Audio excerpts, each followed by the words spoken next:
ছোটবেলা থেকেই অধিকাংশ মেয়েদের সন্ধ্যা হওয়ার আগে বাড়ি ঢুকে যেতে হয়। বাড়ির ছেলেটা রাত করে বাড়ি ফিরতে পারলেও বাড়ির মেয়েটাকে আলো নিভে আসার আগেই বাড়ি ফিরতে হয়। বহু কাকুতি মিনতি করার পরেও একটা রাত বন্ধুদের বাড়িতে সব বন্ধুরা মিলে হই হুল্লোড় করে কাটানোর অনুমতি পায় না অনেক মেয়েই। পুজোয় সারা রাত ঠাকুর দেখতে পায় না। বন্ধুদের সাথে কিছুদিনের জন্য পাহাড়ে সমুদ্রে ঘুরতে যেতে পারে না। ঘুরতে যাওয়ার জন্য পরিবারের মানুষেরা কবে প্ল্যান করবে তার অপেক্ষায় বসে থাকতে হয়। ছেলেদের মতো হই হই করে নাইট শো দেখে বাড়ি ফিরতে পারে না।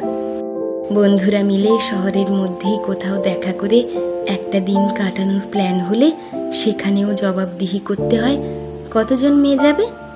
ছেলেরাও আসবে? বিয়ের পর ঘুরিস নিজের বরের সাথে, এখন অত উঠতে হবে না।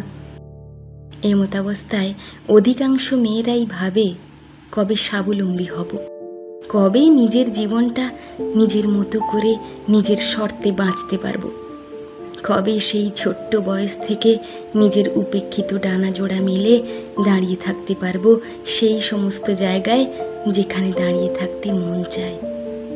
আজ না হোক কাল ওরা ডানা মেলবেই, সারা রাত ঠাকুর দেখবে, বন্ধুর বাড়িতে সারা রাত আড্ডা দেবে, নাইট শো দেখবে।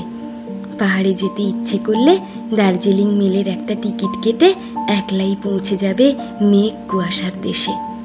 পাহাড়ের বুকে দুহাত মেলে চোখ দুটো বন্ধ করে প্রাণ ভরে নিঃশ্বাস নেবেই, কেউ আটকাতে পারবে না।